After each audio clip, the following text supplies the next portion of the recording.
Greetings and salutations, welcome back to another Rust video. Today we're going to be having a look at the new and updated Rocket Factory. So I received a lot of really good comments that pointed out some inefficiencies in my first video, so we've addressed them. Come on in and we'll show you around and we'll show you, oh, what are you doing, man? Come on, let's go. All right. Now, in we go.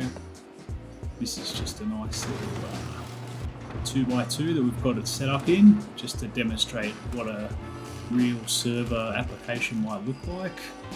I'm just going to whack some of the farm that I've just been out getting into our control box, and there you go, off she goes, automatically crafting us rockets. Now we'll go outside and show you how to build this with all the new efficiencies. Alright, so this is our basic new furnace and oil refinery circuit. We're going to start off with a splitter, split that into two conveyors and then rejoin them into a combiner, and then we're going to send that over to a splitter to split into our different furnaces. For this setup we've only got one, and then back into a combiner, and then we're going to bring that combiner all the way back around to that first splitter. Then we're going to take our main storage box and we're going to plug the out into the combiner and the in from the storage adapter into the splitter. And that's it, that's your basic circuit.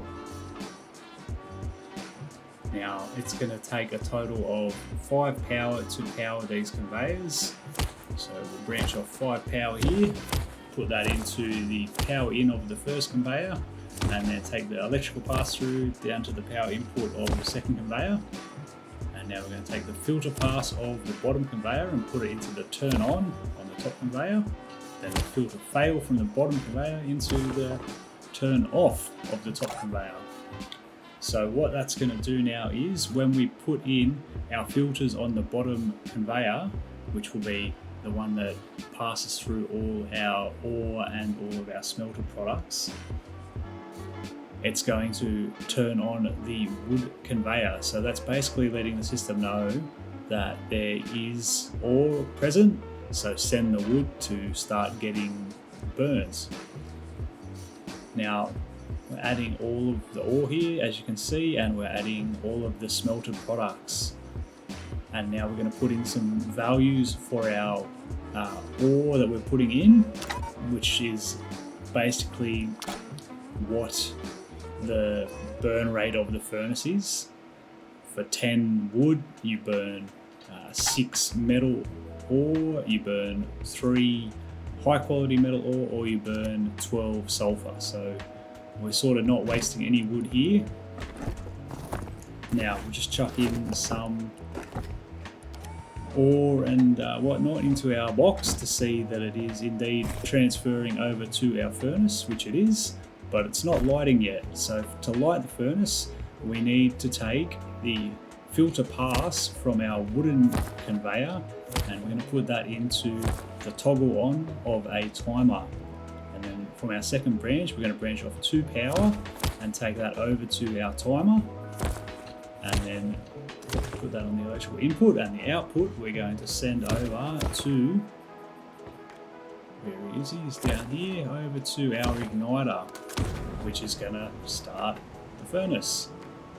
Now we want to set the time on the timer to 0.25 seconds, because every time you send power through the igniter it takes damage, which is why we can't directly plug it into the filter pass of the top conveyor.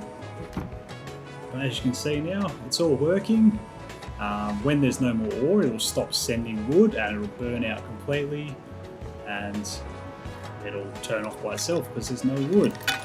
Now we're going to show that with the exact same circuit we can plug that over into our oil refinery.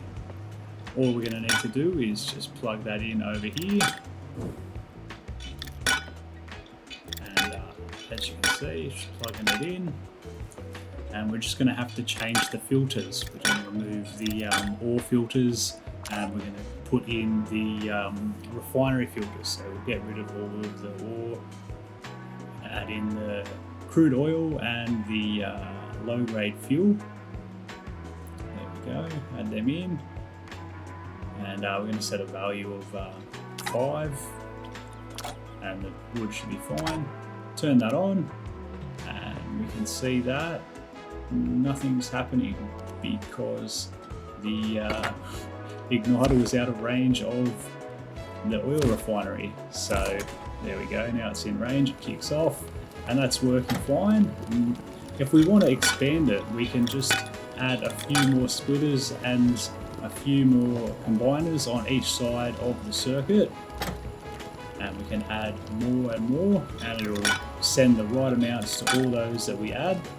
Now the last part of the rocket factory is the industrial crafter. It's super easy to wire up, just from your box to a conveyor to the crafter, and then from the crafter a conveyor back to your box. Super easy.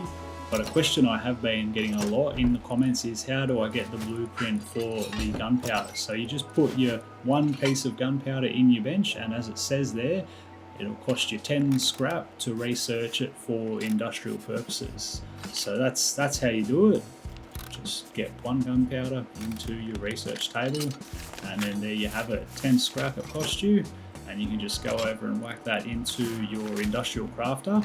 And now to set it up completely, we're just going to add in filters for what are the ingredients of what you want to craft, what your blueprint requires. So for gunpowder, obviously it's going to take 20 sulfur and 30 charcoal, so we'll set that, and then we want it to take out our gunpowder, so we'll just set a filter for that. I don't think this is entirely necessary, this part, but we're just going to do that just to keep it nice and clean. And that's going to take 3 power. We're going to take the power down to our first conveyor and then branch that off through the electrical pass through to the second conveyor, and then electrical pass through to our crafter. We can turn them all on, and we can add some sulfur and charcoal into our box, and we'll see that it's going to start conveying it over to the crafter, and the crafter's going to do its thing, crafting up some gunpowder, and it's going to then send it back to the box. And yeah, that's essentially all there is to it. Hope you found this useful, and I'll see you in the next video. Cheers.